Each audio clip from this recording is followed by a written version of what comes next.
Boa noite a todos, paz seja convosco, nobres irmãos, sejam todos muito bem-vindos a mais uma pregação aqui no canal, A Plenitude das Escrituras.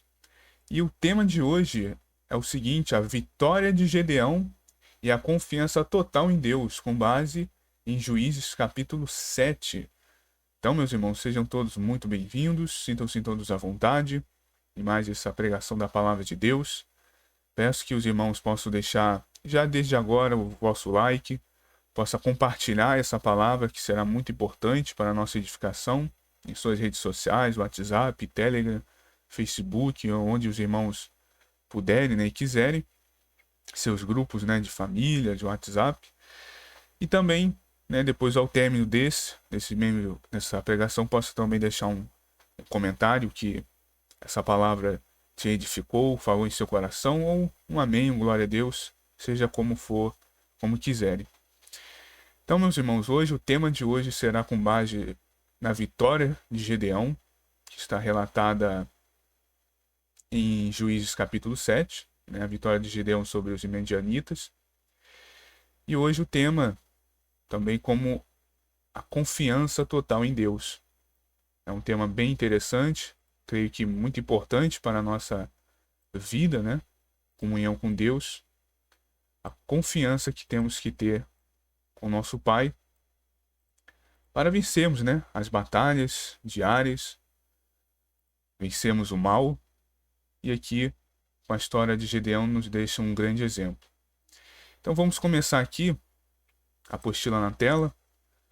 A história da vitória de Gedeão e os 300 é um marco poderoso nas Escrituras. É uma narrativa que ecoa a verdade de que a vitória não vem da força humana, mas da total confiança em Deus.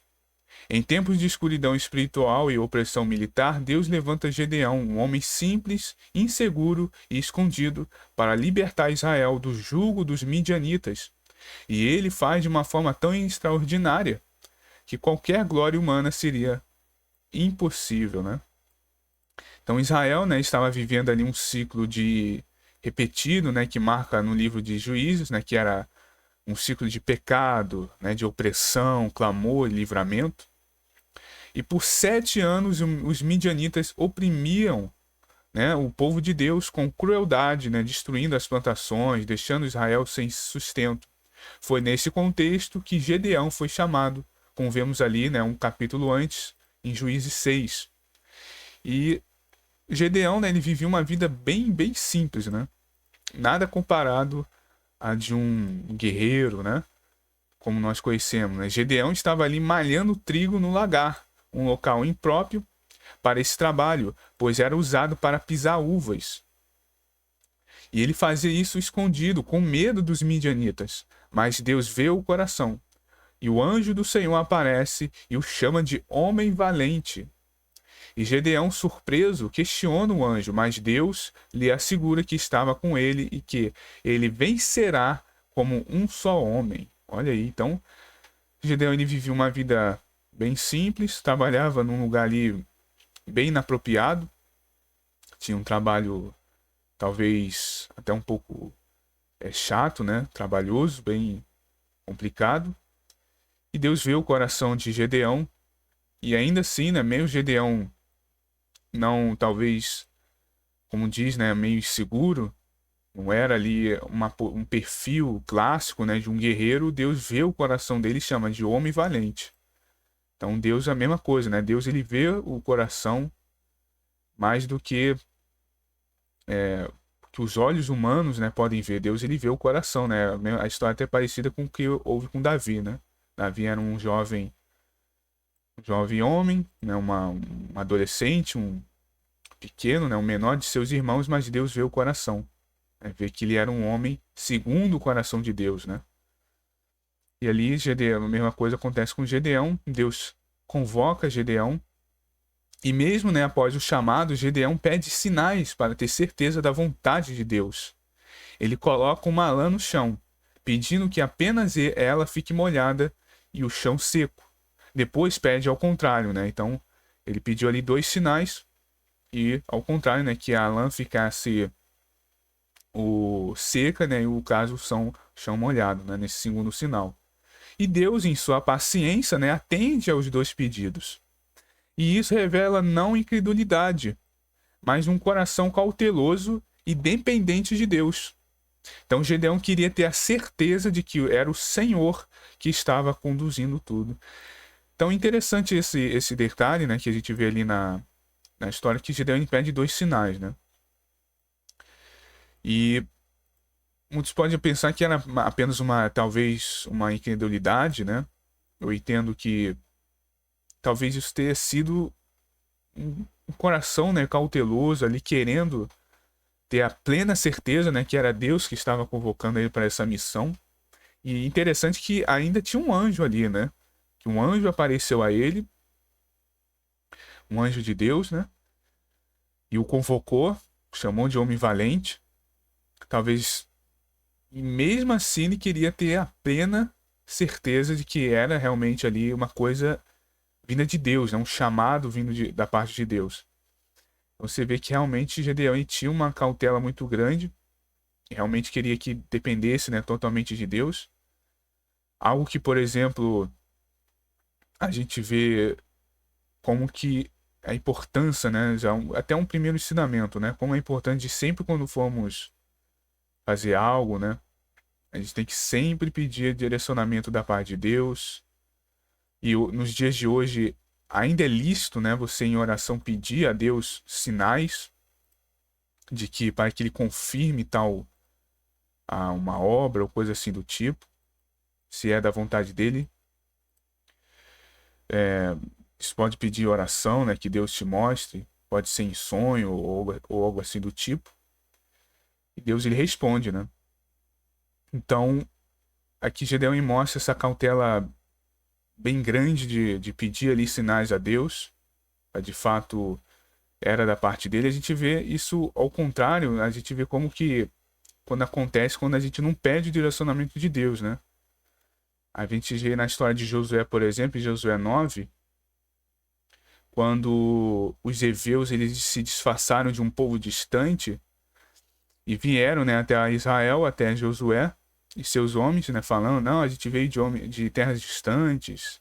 Eles disfarçaram, né, botaram sandálias gastas, remendadas, vestiu roupas velhas para justamente, né, fingirem que veio de terras distantes. Mas eram os heveus, né, que eram ali de terras próximas a Israel, que era junto com os hetitas, amorreus, os ferezeus, cananeus, os jebuseus. A gente vê, né, que a história quando e mesmo assim ali os israelitas ali examinaram as provisões dos heveus, mas a história que diz, ó, no verso 18, 14, ó, mas não consultaram o Senhor. Eles não consultaram a Deus e acabaram ali fazendo uma aliança, né, um pacto ali com aquele povo. E a gente sabe, né, depois na história que deu um problema, porque depois foi descoberto que eram os heveus, né, povos ali que não deveriam fazer aliança, e infelizmente tiveram que manter a aliança. Eles manteram essa aliança por séculos, né? Então, infelizmente, não consultaram o Senhor, né? Josué ali principalmente, né, o líder, era um homem também muito segundo o coração de Deus, não foi, né, orar, pedir a direção de Deus. Então aí deu um grande problema. Então, a gente sabe que a gente sempre tem que pedir a direção da parte de Deus para qualquer coisa, né? Não ir ali no óbvio, achando que é o óbvio, mas acaba se dando mal, né? Sempre tem que ter a direção da parte de Deus. Então a gente vê ali o exemplo de Gedeão, ele pede ali sinais para ter o discernimento.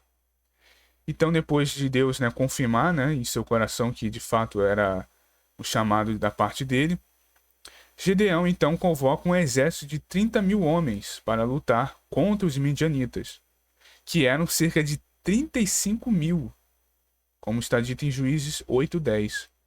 Então olha a diferença, né, brutal do exército. Mas o Senhor declara algo que parece absurdo aos olhos humanos, como está escrito em Juízes 7:2.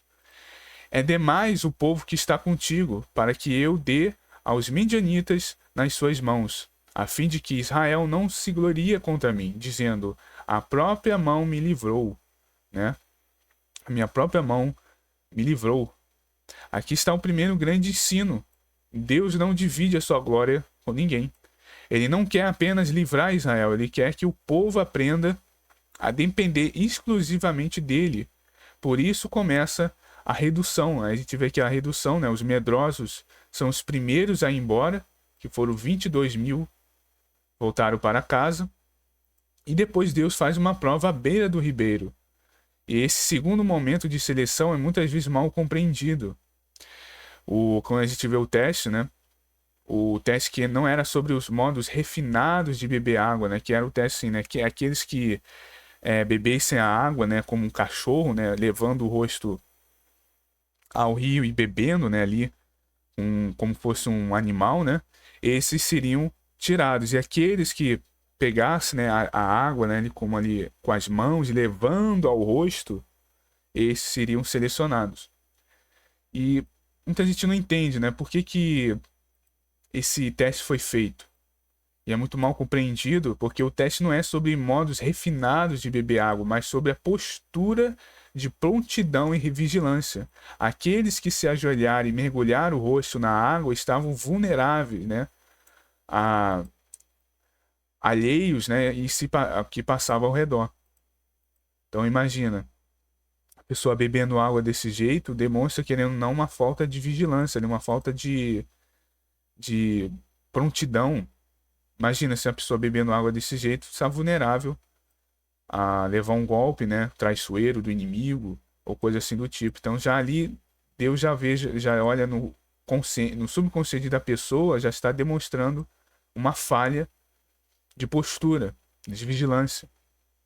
Já os que trouxeram a água à boca com as mãos, mantendo-se de pé ou em posição vigilante, demonstraram que estão alertas, prontos para a batalha, atentos ao inimigo e disciplinados. E estes foram apenas 300. Olha aí. 300 que foram escolhidos porque demonstraram discernimento e preparo. Então o exército de Deus precisa de soldados que estejam atentos, não apenas corajosos, mas espiritualmente vigilantes. Como está escrito em 1 Pedro 5,8 está dito: sede sóbrios e vigiai, porque o diabo, o vosso adversário, anda em derredor. Então, o exército de Deus precisa de homens não meramente corajosos, né? Que obviamente é um requisito muito importante, né? A coragem. A palavra deixa claro, né, que os covardes, né, os tímidos, não herdarão, né, o reino de Deus. Mas não apenas a coragem, só essa, né, essa virtude, né, é necessária, né? Precisa também da disciplina, né, da vigilância. E hoje, nos dias de hoje, né, na nova aliança, hoje nós não temos mais nesse contexto, né, literal de batalhar, né, de guerreiros, de soldados, como era no tempo de Israel, né, aqui de Gedeão. Hoje nós somos vistos também até como soldados, mas num âmbito mais espiritual, né, de batalha espiritual. Necessitamos, irmãos, não só da coragem, né, de termos a coragem de batalharmos, né, as batalhas espirituais, né, combater o mal com oração, jejum, né, combatendo o pecado, repreendendo, mas precisamos dessa disciplina, né, dessa vigilância. E Pedro, ele escreve, né, sede sóbrios, vigiai, né, ou seja, em oração, estejam atentos, né, com os olhares aguçados, né, sempre observando ali o que está à sua volta, né, observando, né, algo que possa estar ali te levando ao erro, né, te levando a pecar. Então a pessoa sempre está atento. E nessa batalha, né, nessas nossas batalhas, a gente está disciplinados, né, espiritualmente, né, espiritualmente vigilantes. Deus não quer quantidade, ele quer qualidade espiritual. Com os 300 escolhidos, né, então chega ali o momento de enfrentar um inimigo. Então Deus, ele quer qualidade, né, não quantidade. Como aqui foram os 300 escolhidos para batalhar contra os midianitas. Então é isso. Então nós precisamos ali de disciplina, sempre estamos vigilantes espiritualmente, oração, para que não sejamos, né, pegos de surpresa, né, pelo inimigo, né, e não só nas armadilhas, né, que está ao nosso derredor, mas também até como nós mesmos, né, no o pecado que há em nós temos que estar sempre vigilantes. Então aqui, seguindo a história, né, então ali os 300 são escolhidos, então chega um grande momento da batalha. Mas novamente o Senhor surpreende. Gideão não percebe, perdão, né, Gideão não recebe ordens de armar, né, emboscadas ou montar cavalaria. Em vez disso, Deus lhe dá uma estratégia impensável, né? Dividir os 300 em 3 companhias e dar a cada homem uma trombeta, um cântaro e uma tocha escondida dentro do cântaro, como vemos em Juízes 17, no verso 16. Então aqui uma estratégia que acho que ninguém pensaria, né? Como a gente vê aqui a forma tradicional de combater o inimigo, né, com espadas, com a cavalaria, com armas, né, de batalha. Aqui, pela primeira vez, a gente vê algo realmente muito diferente, né? Os homens, eles, além de 300, era assim, olhando, era um número pequeno, e seriam divididos em 3 companhias, né, 3 ali grupinhos. E aí cada homem teria ali uma trombeta, um cântaro, e dentro desse cântaro teria uma tocha. Aí vamos ver, mas por que dessa estratégia? A resposta é simples. Deus queria mostrar que a batalha não seria vencida por força, mas por fé e obediência. Os instrumentos usados, né, trombetas, cântaros e tochas, não são armas, né, de guerra, mas de símbolos de proclamação, quebrantamento e luz. Isso aqui é muito interessante, irmãos. O símbolo, né, que há por trás desses 3 instrumentos. Por exemplo, a trombeta representava o anúncio da presença de Deus e de seu exército. No Antigo Testamento, o som da trombeta era sinal de guerra, mas também de reunião e do mover de Deus. Ao tocá-las ao redor do arraial de Midian, né, dos midianitas, os israelitas estavam proclamando: o Senhor está aqui. Então a trombeta tem esse simbolismo, né, de proclamação.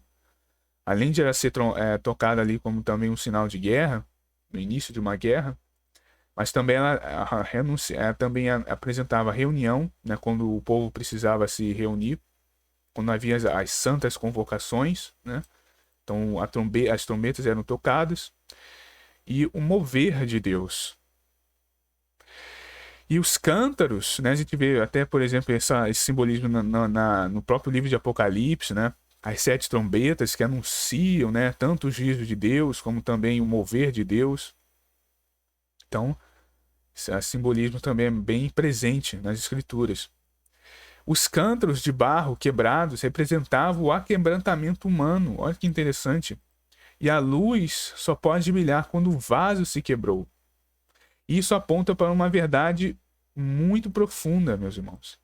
A glória de Deus só se manifesta em nós quando o nosso barro, entre aspas, que é o que? O ego, o orgulho e a autoconfiança é quebrado. Paulo usa esse mesmo símbolo em 2 Coríntios 4:7. Veja, ó, e temos, porém, este tesouro em vasos de barro, para que a excelência do poder seja de Deus e não de nós.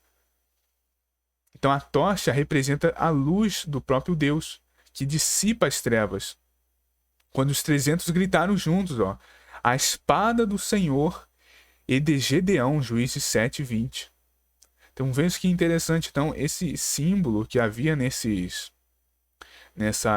ferramentas, né, que não eram de guerras, simbolizavam isso, né, as trombetas anunciando que o Senhor estava ali presente com os 300, os cântaros de barro representando, né, o vaso, que é o ego humano, o orgulho, a autoconfiança que precisa ser quebrado. E de fato, né, ali naquele momento, a gente vê sempre nas batalhas o confronto, né, corpo a corpo. E nesse momento eles deveriam deixar totalmente confiar totalmente em Deus. E para confiar em Deus, é necessário justamente isso. quebrantamento do nosso ego, nosso orgulho, nossa autoconfiança, porque muitas vezes a gente é levado, né, a confiar no nosso próprio braço, na nossa própria força, nossa própria inteligência, né, sabedoria, ou vã, né, sabedoria. E não, a gente tem que confiar no Senhor. E por isso que muitos às vezes pecam nisso, né, erram nisso em confiar em Deus, deixar as coisas nas mãos do Senhor por causa do ego. Não quer, né, confirmar, não quer deixar, como a gente chama, né, como a gente fala, né, deixar o braço a torcer, né.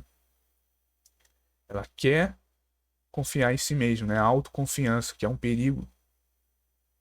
Então essa confiança total em Deus necessita disso, necessita de nós quebrarmos esse vaso que é nosso orgulho, esse erro da nossa autoconfiança, do ego, deve ser quebrado. E justamente no quebrar desse vaso do nosso ego, que a glória de Deus se manifesta, que é representada no caso aqui com a tocha.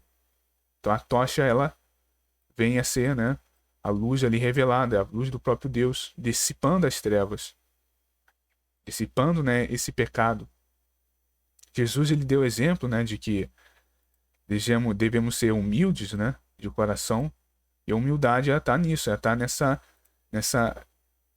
cedermos, né, a Deus esse trabalho, né, essa função de que ele age ao nosso favor, que ele batalha por nós.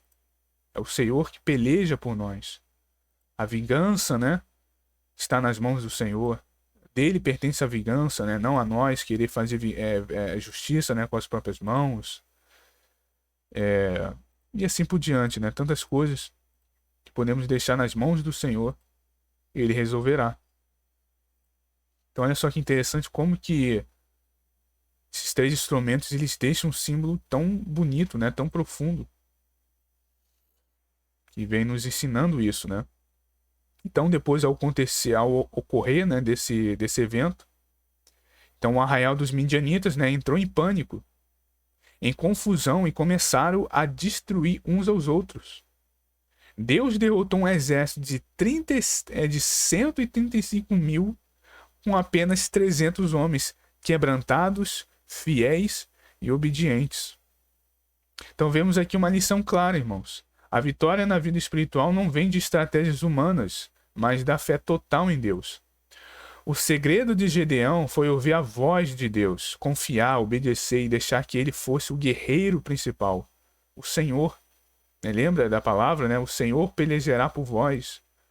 A gente sempre vê ali nas batalhas que apesar do povo, né, dos homens, eles sempre iam à guerra, Deus sempre falava, né? Eu vos colocarei, né? Eu os entregarei em suas mãos. Que a vitória vinha do Senhor. E quando o povo ele se rebelava, né? Ficava desobediente, ficava em pecado, o que acontecia? Eles perdiam as batalhas. Isso aconteceu, nossa, inúmeras vezes. A gente lê isso várias vezes, esse mesmo roteiro, né? Digamos assim, na Antiga Aliança, né? Sempre o povo ali em pecado, eles desobedeciam, então Deus entregava aos seus inimigos, né? Hoje não tinha muito sucesso na batalha, vários morriam, né? Muitos homens morriam ali no campo de batalha. Então assim, a gente vê muito isso, né? Então a vitória, né, no fundo, vem do Senhor. O povo não teve que lutar com as espadas, bastou obedecer à instrução do Senhor. Então, meus irmãos, a história, né, já mostra claramente isso, né? Uma lição de que a vitória espiritual vem do Senhor. Devemos buscar, né, sempre o direcionamento de Deus em oração, pedindo ali sinais ao Senhor, sempre na batalha com algum problema, né? Que hoje, no nosso atual contexto, com as coisas, com os desafios, né, da vida moderna, né, da sociedade moderna, devemos sempre pedir esse direcionamento de Deus em oração, na vitória, para a nossa vitória.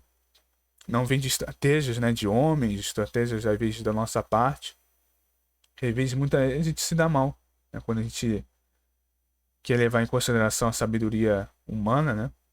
Mas não, a fé está totalmente em Deus, né? O segredo ali de Gedeão e daqueles homens foi justamente isso, né? Ouvir a voz de Deus, confiar, obedecer, deixar claro, né?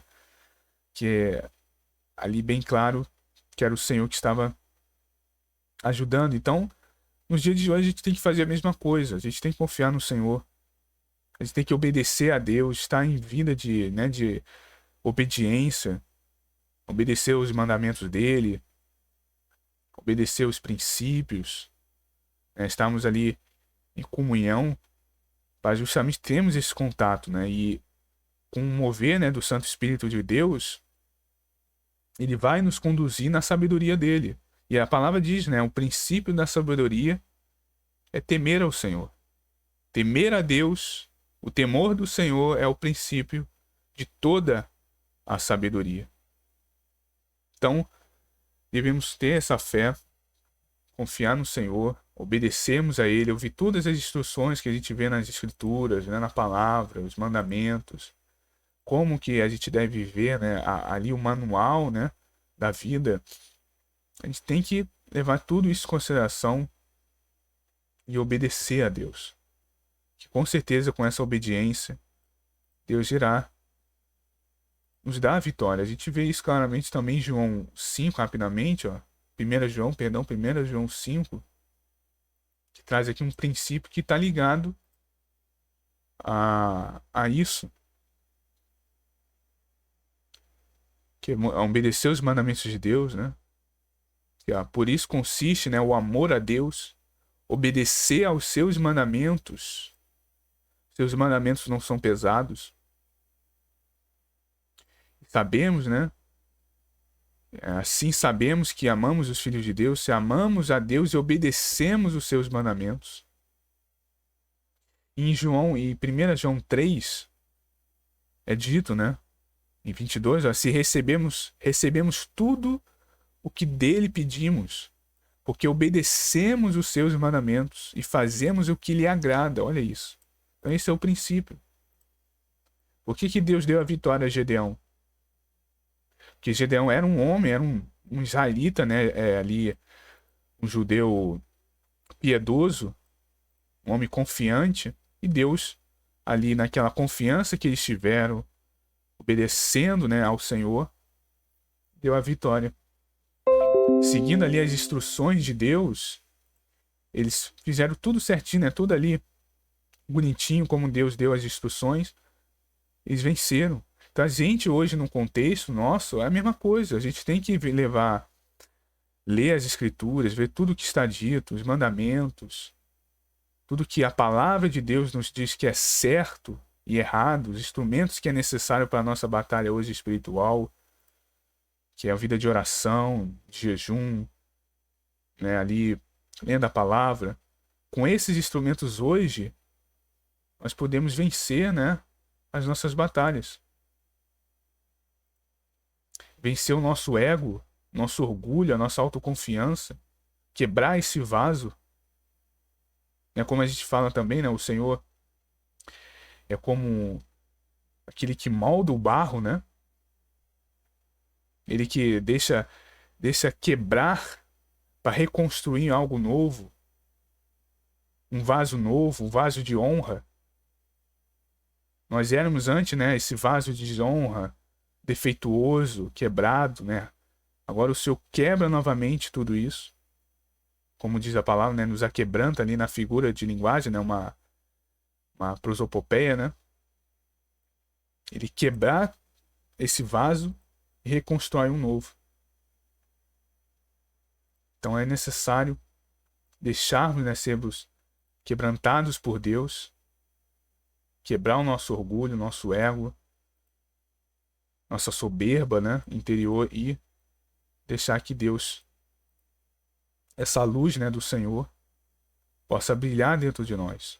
A tocha da luz, que representa a luz do próprio Deus, possa brilhar em nós e dissipar essas trevas. Tudo que há de ruim dentro de nós, né, o pecado, tudo que ainda há impuro, né, em nossos corações. A gente sabe que hoje o altar do Senhor, né, os nossos corações, onde nós ali oferecemos, né, os sacrifícios pacíficos, né, de obediência, de lealdade, de fidelidade, de fé. Então deixa o Senhor restaurar, né, exaltar, né, o coração e deixar que essa luz, né, brilhe dentro de nós, dissipando todo o mal, tudo que há ainda dentro de nós de mal, de pecado, purificar.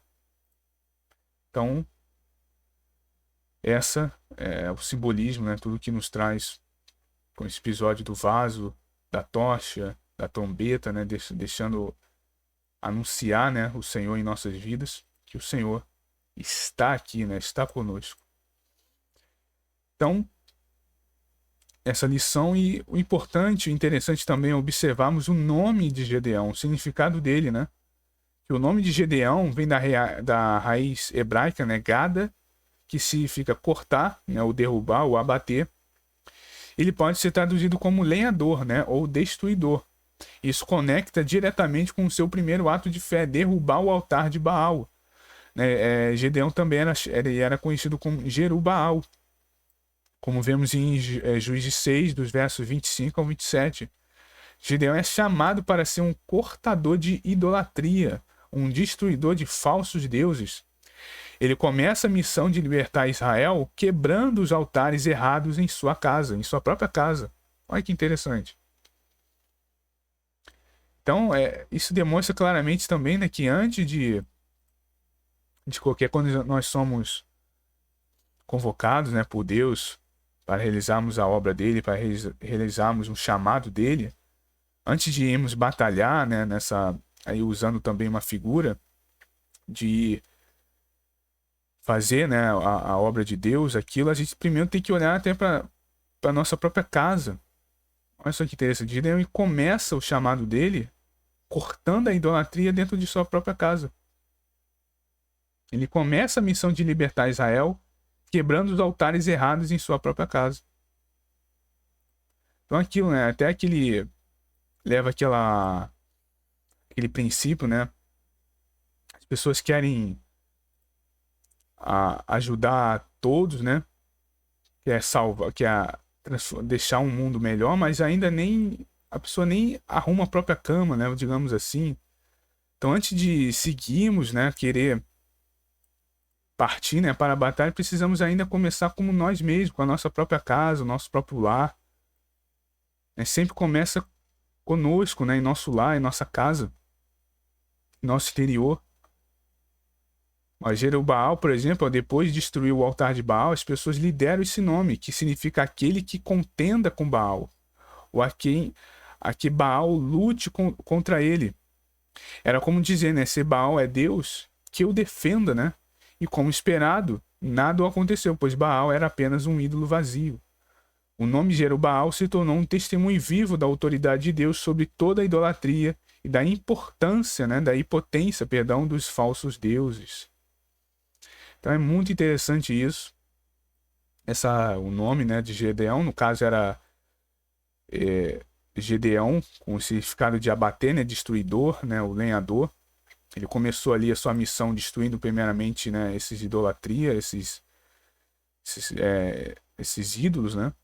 Depois ele tornou quase que um título para ele, né, Jerubbaal, aquele que destrói, né, Baal. É muito interessante. Então, esses dois nomes representam um processo, né? Gedeão, aquele que destrói a idolatria, e Jerubbaal, aquele que foi vindicado por ter feito isso. Então, meus irmãos, é isso. O Gedeão, ele começou primeiramente a sua missão, aquilo que estava a seu alcance, né? Cortando ali a idolatria. Então, antes de queremos ali, quando nós nos convertemos, né? Antes de queremos fazer coisas grandes, né? Não, eu quero fazer a obra do Senhor, quero, né, fazer algo grande. Primeiro temos que começar com a nossa casa, com o nosso lar. Quebrar, né, os nossos ídolos, nossos falsos deuses. No nosso meio da nossa família, claro, com toda a direção de Deus, né? Com a direção dele, com o Santo Espírito. Você, às vezes, o ídolo não é só uma estátua. Eu falo aqui de ídolos, de falsos deuses. de nós mesmos, né? Aquilo que a gente pode fazer de um Deus em nossas vidas. Então, antes de queremos, isso nos ensina que com esse começo, né, da caminhada de Gedeão, isso é interessante. Antes de queremos, desejarmos fazer coisas grandes, né, na obra de Deus, em nome, né, do Senhor, que não é um mau desejo, né? É lícito, mas primeiro a gente tem que começar pequeno, começar com coisas que está no nosso alcance, no nosso lar mesmo. Quebrar os nossos ídolos, destruir os falsos deuses, começar a missão de querer libertar os outros, né, do pecado, de ir pregar, de querer ir levar o evangelho, a palavra da verdade, né, aos outros. Primeiro começar com a nossa própria casa. Primeiro, antes de querer limpar a sujeira, né, digamos assim, do mundo, primeiro começarmos, né, limpando a sujeira de nosso próprio lar.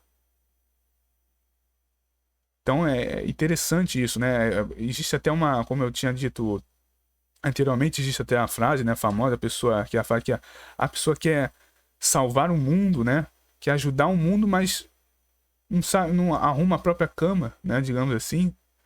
Não arruma nem a própria cama. Antes de você querer, né, sair para o mundo e querer salvar, ajudar as pessoas, começa em casa, no simples, arrumando a cama, né?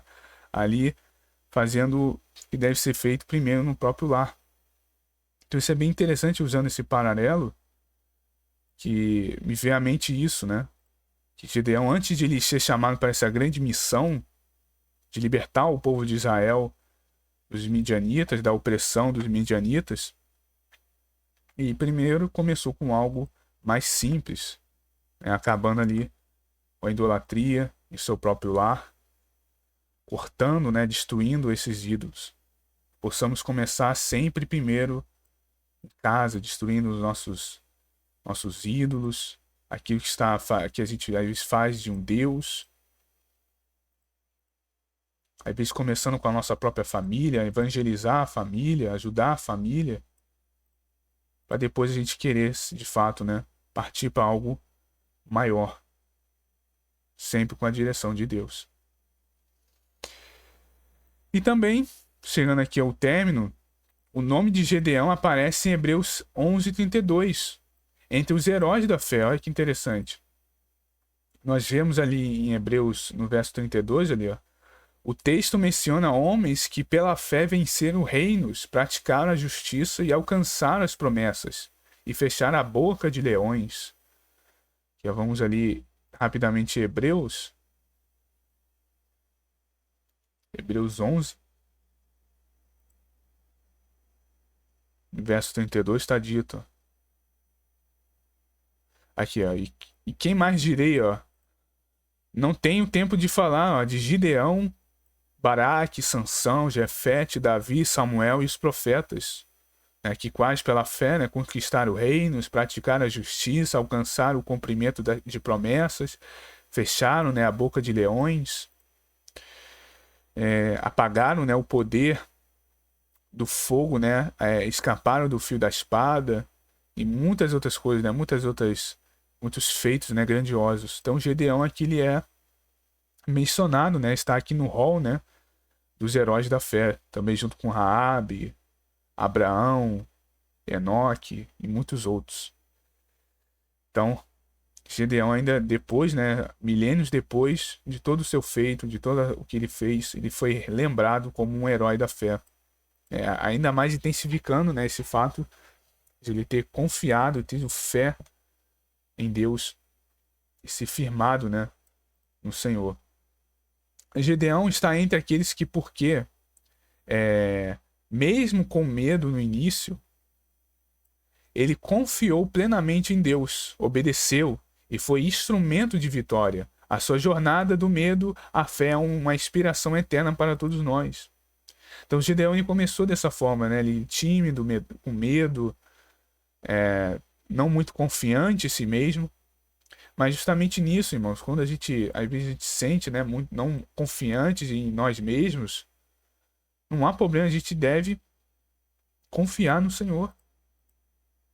Que o Senhor e vai nos capacitar. Isso que é muito interessante. Às vezes a pessoa fica com medo, isso é até normal, né?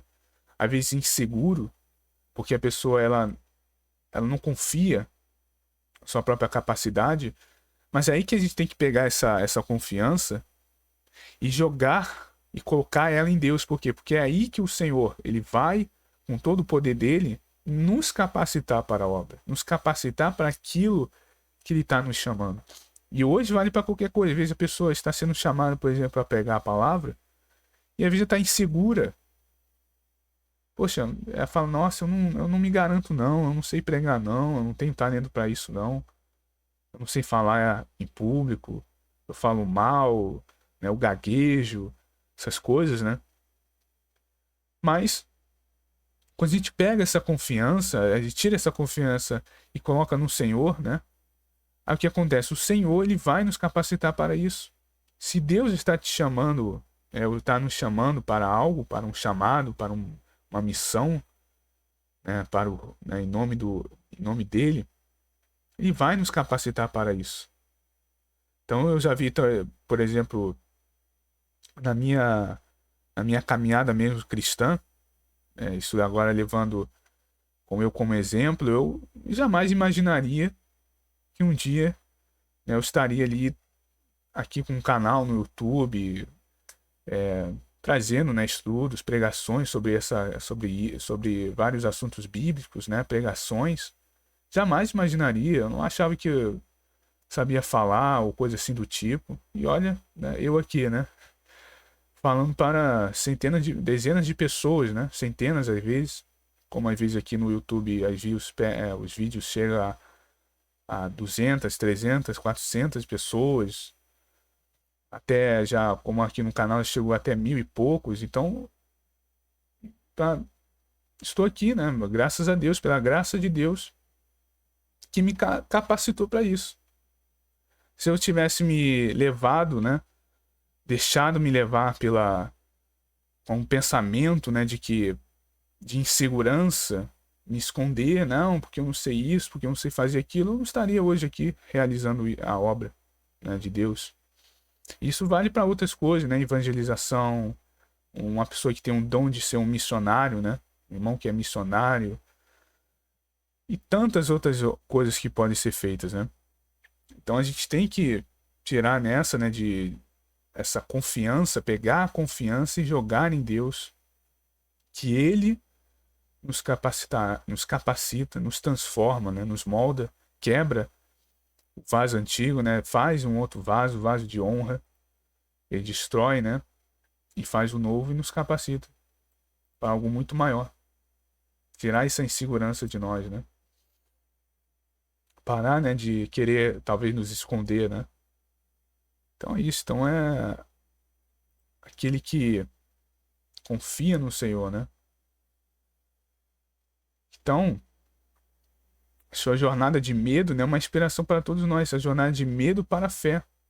Né? Dá medo, inseguro. Ele confiou em Deus, teve fé e se tornou, né, um grande guerreiro, um grande líder, né, um grande libertador de Israel. E ao ponto de ser chamado de um herói da fé e ser lembrado por todos nós, né, até os dias de hoje, uma inspiração, né, eterna para todos nós. Então a história de Gedeão e os 300 não é apenas um registro histórico, é uma convocação espiritual, né?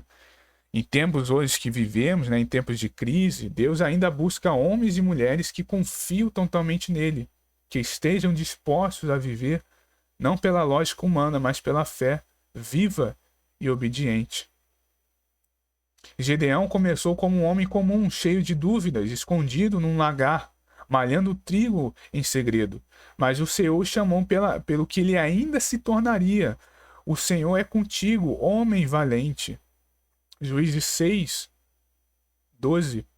Então, antes mesmo de Gedeão se achar um homem valente, um homem corajoso, forte, apto, né, a libertar um povo, todo um povo, Deus já sabia, Deus já tinha visto no coração dele. O Senhor é contigo, homem valente, né? Foi o que o anjo do Senhor proclamou, declarou a Gedeão. Então, justamente, né, aquilo que eu falei, às vezes a pessoa está insegura, porque às vezes ela não, né, tem esse problema de autoconfiança, né,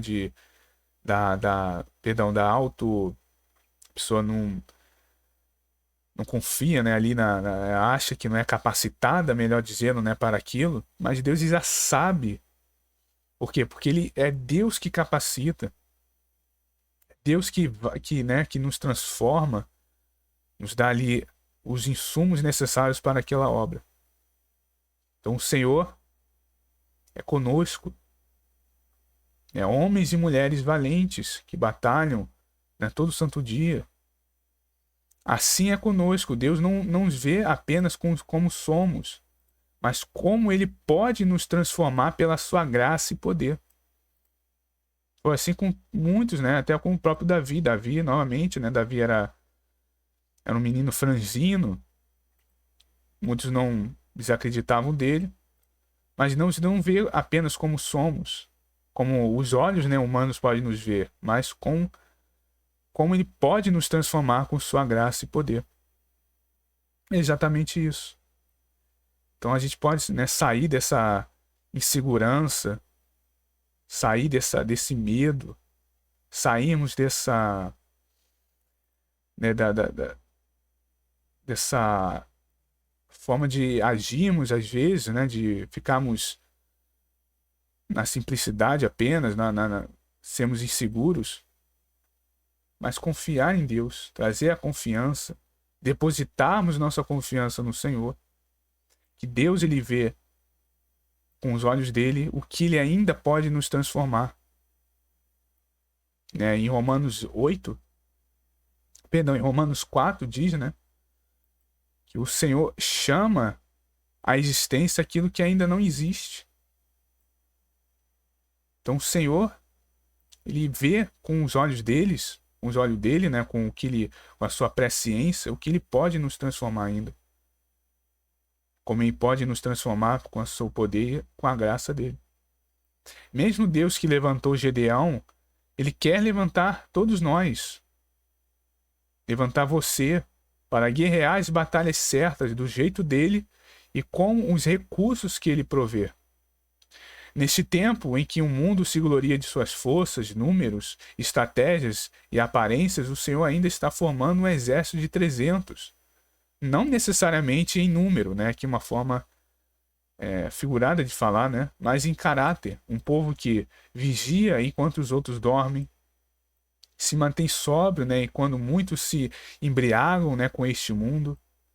Quem crê mesmo quando parece loucura crer e obedece sem exigir garantias.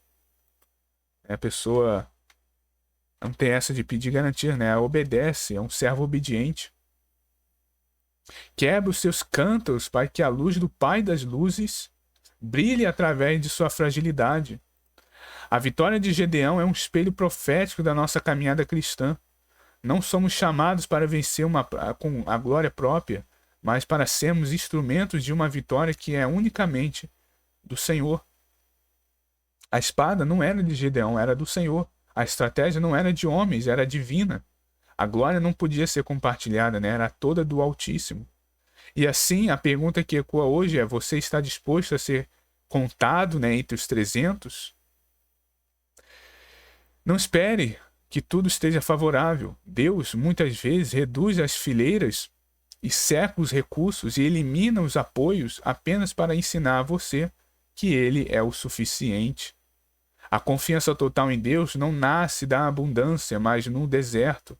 Ela é forjada quando tudo é pouco, menos a presença de Deus. Então é verdade, né? Muitas vezes a gente espera que tudo esteja perfeitinho, né? Tudo esteja ali na ordem, favorável, mas muitas vezes não. Deus, ele reduz as coisas, os recursos. Às vezes a gente não tem apoio, apenas para ensinar que nós somos suficientes, que Ele é o suficiente para nós. Talvez quem não já esteve nessa situação, né, que os recursos eram escassos, talvez aqui levando hoje, aí a pessoa está passando por um momento de escassez financeira, né? Elimina apoios, ou seja, a pessoa não tem apoio da família, Da própria família não vem apoio, né? Não vem a ajuda. Então, às vezes, muito Deus ele permite isso ocorrer, esse tipo de redução, para a gente entender, compreender, a nós sermos ensinados que Ele é o suficiente. E justamente colocarmos o quê? A confiança total em Deus, confiarmos no Senhor. Então, às vezes, a confiança no Pai não nasce de abundância, mas às vezes no deserto mesmo. E é algo até lógico, né? É muito fácil você confiar em Deus quando tudo está indo muito bem, né? Quando está tudo indo bem, está tudo na abundância, está tendo sucesso financeiro, várias pessoas ao seu redor te ajudando, te apoiando, falando bem de você, cheios de amigos. É muito fácil, né, confiar em Deus nesse cenário. Eu quero ver confiar no Senhor quando tudo, né, no deserto, quando tudo isso daqui é escasso. Então essa confiança, ela é forjada quando tudo é pouco, menos a presença de Deus. Então tudo pode se tornar em pouco, né? Mas a presença de Deus não. É essa presença de Deus que deve ser em abundância em nossas vidas. E é nesse momento que essa confiança no Pai ela é forjada. Então, possamos, né, nos posicionar, né? Estamos tocando, assim, entre aspas, né, a trombeta, proclamando, né, ao Senhor, quebrar, né, nossos cântaros, nosso orgulho, nosso ego, deixar a luz, né, do Senhor brilhar em nós, né, e deixar que a espada do Senhor e a minha vida, né, nossas vidas, é totalmente entregue a Ele. Porque os que confiam no Senhor não serão confundidos e nem mesmo desamparados. E é os que marcham com Ele, mesmo que sejam apenas 300, verão, né, os exércitos do inimigo ruírem diante do poder daquele que nunca perdeu uma batalha. Amém, meus irmãos? Então, essa foi a palavra bem objetiva sobre a vitória de Gideão e como devemos, né, confiar no Senhor. Total confiança em Deus, não sermos entregues às estratégias humanas. Quebrarmos nossos cântaros, né, nosso orgulho, nossos vasos, né, que é simbolismo nesse cântaro, do orgulho, né, da soberba, do ego, da autoconfiança. Deixarmos, né, tirarmos toda a insegurança, pegarmos e depositarmos nossa confiança totalmente em Deus, porque é Ele o dono de toda a sabedoria, de toda a estratégia, é o dono daquele que nunca perdeu uma batalha. Confiarmos no Senhor, né, deixarmos de lado o medo, que todos nós, com fé, usando, né, as armas espirituais, somos homens e mulheres valentes, né, que vencemos com o Senhor, que é Ele que peleja por nós. Venceremos toda a batalha, toda a guerra será vencida. Ele que entregará, né? Ele que destrói as muralhas, abre os mares, né? Ele que derruba os gigantes. Somente o Senhor. Mesmo com um número pequeno, né? Não importa, né? Deus ele quer qualidade e não quantidade.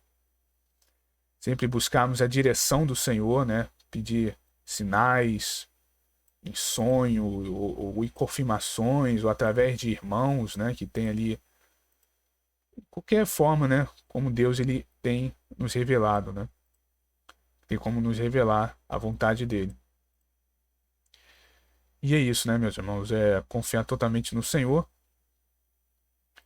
quebrarmos, né, e deixarmos a luz do Senhor brilhar em nós, né, dissipando todo o mal que possa ainda haver em nós, né, um pecado, deixar que a luz do Senhor brilhe em nossos corações, em nossos interiores, né?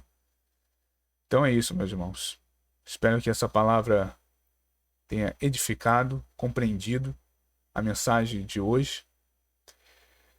E a espada do Senhor, né, é conosco. Temos, porém, né, um tesouro valioso para que a excelência do poder de Deus, né, em Deus seja realizada, e não, né, não somente vindo de nós, né, mas vem do poder, vem do Senhor. Então, meus irmãos, é isso. Peço aos irmãos que possam deixar o like de vocês, comentar o que acharam, né, compartilhar esta palavra em seus grupos, em suas redes sociais, porque isso é muito importante, né, deixar o like, comentar, porque assim o algoritmo ele entende, né, que o vídeo está sendo muito bem avaliado, e dessa forma o que ele faz? Ele recomenda, né, para outras pessoas, para que chegue, né, mais pessoas e possam não só ser edificadas, mas conhecer o canal, né, se inscreverem, porque é muito importante. O canal vem crescendo, mais pessoas ouvindo a palavra de Deus, né, a sã doutrina, para que suas vidas sejam transformadas, né? Então é isso, meus irmãos, que a graça, né, do nosso Senhor Jesus Cristo, o amor de Deus e a comunhão do Espírito Santo seja com todos vós. Fiquem todos com Deus, né, com a paz de nosso Senhor Jesus Cristo. Até a próxima, se assim Deus, né, nos permitir. Um grande abraço a todos.